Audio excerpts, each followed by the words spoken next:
এটা আমি ডিস্ট্রিবিউট করব একটু, মানে আমাদের তো টিম হলো সব 11 প্লেয়ার, দেশি বিদেশি ডাজন্ট ম্যাটার, তাই না? আমরা যেভাবে পারি আমরা সব একসাথে থাকতে হবে যে ম্যাচটা কীভাবে জিতবো। আর at the end of the day এক্সপিরিয়েন্সগুলোর থেকে শিখতে হবে যে এগুলো যদি হয় না, বাট আমরা কোনোদিন চিন্তা করি না যে বিদেশের খেলোয়াড় ভার্সেস দেশি খেলোয়াড়, ওইভাবে তো বাংলাদেশ জিততে পারবে না, আমাদের সব একসাথে থাকতে হবে। সো ওইভাবে আমি চিন্তা করি না আসলে, আর এটা করা যায় না, তাই না? কঠিন বলতে এটাতে ফুটবল এইগুলো হয়, তাই না? আর আমাদের জাস্ট লাকটা এখন আমাদের সাইডে, ওই বাউন্সগুলো আমাদের দিকে যাচ্ছে না। ইভেন ওই কর্নার কিক যে পেয়েছে ওইটা আসলে মনে হয় অফসাইডও ছিল, তাই না? বাট ওইভাবে ফুটবল হয়। জানি না কী রিজন এগুলো হচ্ছে, বাট হোপফুলি মানে ওই টাইটটা টার্ন করবে আর আমরা ওই লাকটা পাবো যে এভাবে কনসিড করি না। বাট মেইন জিনিস হলো আমাদের কনসেন্ট্রেট থাকতে হবে, ফোকাস থাকতে হবে until minute 90, until extra final whistle is blown.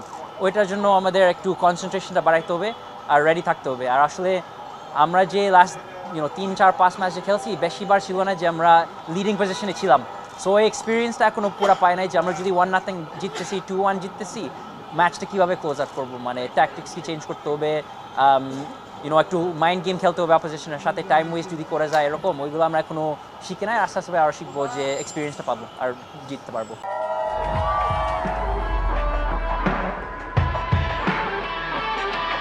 Confident আছি, আই থিঙ্ক পুরা গোলকিপার, ডিফেন্স, মিডফিল্ড, স্ট্রাইকার থেকে আমরা সব কনফিডেন্স আছে যে আমরা ম্যাচটা কন্ট্রোল করতে পারবো, ম্যাচটা জিততে পারবো। ওই কনফিডেন্সটা আমাদের টিমে সবসময় আছে। আর আমরা দেখতেছি যে পাস্ট রেজাল্ট যে পাচ্ছি, মানে ওই উইনটা পাচ্ছি না, বাট রেজাল্ট আর পারফরমেন্সগুলো ভালো হচ্ছে, যে উইনিং রেজাল্টটা পাওয়ার উচিত, বাট এবার হোপফুলি আমরা করতে পারবো। এটা আমি ডিস্ট্রিবিউট করবো একটু, মানে আমাদের তো টিম হলো সব 11 প্লেয়ার, দেশি বিদেশি ডাজন্ট ম্যাটার, তাই না? আমরা যেভাবে পারি আমরা সব একসাথে থাকতে হবে যে ম্যাচটা কীভাবে জিতবো। আর at the end of the day এক্সপিরিয়েন্সগুলোর থেকে শিখতে হবে যে এগুলো যদি হয় না, বাট আমরা কোনোদিন চিন্তা করি না যে বিদেশের খেলোয়াড় ভার্সেস দেশি খেলোয়াড়, ওইভাবে তো বাংলাদেশ জিততে পারবে না, আমাদের সব একসাথে থাকতে হবে। সো ওইভাবে আমি চিন্তা করি না আসলে, আর এটা করা যায় না, তাই না? অনেক ইমপ্রুভ হচ্ছে। আমরা ওই টিম স্পিরিট, আমাদের টিম পাসিং, আমাদের কন্ট্রোল, ম্যাচের কন্ট্রোল, ওইটা অনেক বেড়ে গেছে। আর ওইটা হলো ইমপ্রুভ করছে। এখন মেন জিনিস হলো উইন করতে, তাই না? আমি যে আসার পরে আমি তো জিতে না এখনও। ওইটা আমি খুঁজতেছি, আমাদের পুরো টিম খুঁজতেছে যে ওই ম্যাচটা উইন করতে, আর ওইটা থেকে কনফিডেন্স পাইতে, আরও ওই মোমেন্টাম ইউজ করতে, আরও ম্যাচ জিততে ফিউচারে। মোটিভেশন কাজ করছে, তো বিশাল বড় রাইভারি ম্যাচ, তাই না? আমরা জানি ইমপ্লিকেশনস কি, প্রেশারটা কি এই ম্যাচতে জিততে। মনে হয় কোচ আজকে বসলো, মানে আমরা 23 ইয়ার্সে বোধহয় জিতি না এদের সাথে, আমি এটা জানি না।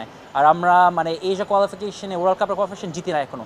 সো মোটিভেশনটা কোনো বানাইতে হবে না এই ম্যাচের জন্য, সবাই জানে এই ম্যাচ কি। মানে ইভেন আমি কখন ফার্স্ট সাইন আপ করছি বাংলাদেশের জন্য খেলতে, মনে আছে ফার্স্ট জিনিস যে এক হোটেলে কখন আসি কেউ বসে ইন্ডিয়ার ম্যাচের জন্য রেডি থাকতো, আর এটা সিঙ্গাপুরের সাথে ছিল মার্চে না জুনে, তাই না? সো এই ম্যাচে অনেক ইমপ্লিকেশন আছে, আর আমাদের মোটিভেশন আছে যে এই ম্যাচ জিততে হবে আর জিতবো। মানে এরা ভালো টিম, বাট এদের গ্যাপও আছে, এদের বিটুইন মিডফিল্ড লাইন, ডিফেন্স লাইনের গ্যাপ থাকে, ওইটার জন্য স্পেস থাকতে পারে। ইভেন তোমরা যে দেখছো নেপাল যেভাবে ডিফেন্ড করছে, ইন্ডিয়া এইভাবে মনে হয় এত ভালোভাবে ডিফেন্ড করতে পারবে না, স্ট্রাকচার এইভাবে রাখতে পারবে না। আর ওইটাতে আমরা এক্সপ্লয়েট করতে পারবো, আর এখন আমরা যেভাবে পাসিং করছি, ওই হাফ স্পেসগুলো পাচ্ছি, ওইভাবে আমরা এদেরকে ইম্প্যাক্ট করতে পারবো। ডিফেন্স লাইন তো ভালো খেলে, বাট আমি আগের যে বলছি এদের একটা গ্যাপ থাকে, মিডফিল্ড লাইন, ব্যাক লাইনের দিকে একটা গ্যাপ থাকে, ওই স্পেস থাকে। ওই স্পেস যদি এক্সপ্লয়েট করতে পারি, তাহলে আমাদের ওইখানে থেকে আমরা যদি হাফ স্পেস পাই, ওইখানে টার্ন করে থ্রু বল দিয়ে আমাদের স্ট্রাইকার সাকসেস হোপফুলি পাবো। তার নাহলে ওইখানে থেকে আমরা শট করতে পারবো একটু দূরের থেকে, আর দূরের থেকে যে শট করি তাহলে এদের ব্যাক লাইন একটু আমাদের দিকে অ্যাট্রাক্ট হবে, ওই সময়তে আমাদের স্ট্রাইকারকে হোপফুলি পাওয়া যাবে আর ভালো চান্স পাবো স্কোর করতে। বলবো যে আমার মনে হয় কোচ তো আমাদের টিমের জন্য খুব ভালো, আমাদের জন্য স্ট্যান্ডার্ডটা হাই রাখে সব লোকাল প্লেয়ারের জন্য। সে একটা স্ট্যান্ডার্ড বানাইছে যে সব লোকাল প্লেয়ার যে এখান থেকে কীভাবে ফাংশন করতে হয়। সো আমি এখানে এসে দেখছি যে সব কিছু তো মোটামুটি ভালো স্ট্যান্ডার্ডে রাখছে। আর কোচের যে ট্যাকটিক করে, তুমি যদি দেখো মোস্ট খেলা যে খেলি, ওই ট্যাকটিক যে আমরা প্র্যাকটিস করি, আমরা যে গোল দিই, এরকম আসলে আমরা ট্রেন করি কীভাবে গোল দিতে পারবো। সো কোচের ইনটেনশনটা ভালো আছে, ট্যাকটিকটাও ভালো আছে, আর আমরা তো কোচকে ট্রাস্ট করি যে সে কে টিম খেলাবে, কীভাবে ট্যাকটিক ট্রাই করতে, আমরা যদি ওইগুলো এক্সিকিউট করি জিততে পারি।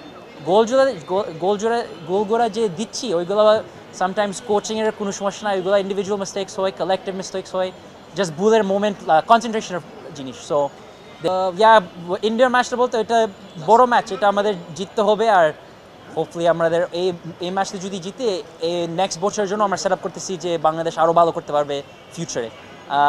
যে লাস্ট মিনিট যে গোল যে সাফার করছি, তোমাদের কষ্ট লাগছে, ফ্যানদের কষ্ট লাগছে, আমাদের আরও কষ্ট লাগতেছে, তাই না? আমরা তো জিততে চাই তোমাদের জন্য।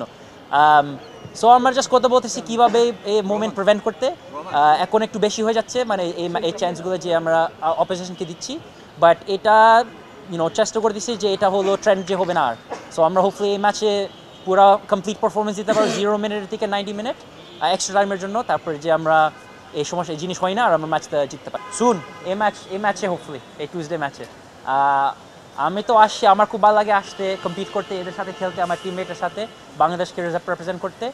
আর ওই উইনটা যদি পাই ওইটা সব কিছু মানে আরও ভালো বানাবে, আরও রিএনফোর্স করবে যে সব কিছু ভালো চলতেছে। সো আশা করি যে এই ম্যাচটা এই টিউসডেতে ওই উইনিং সেলিব্রেশনটা পুরা থাকবে।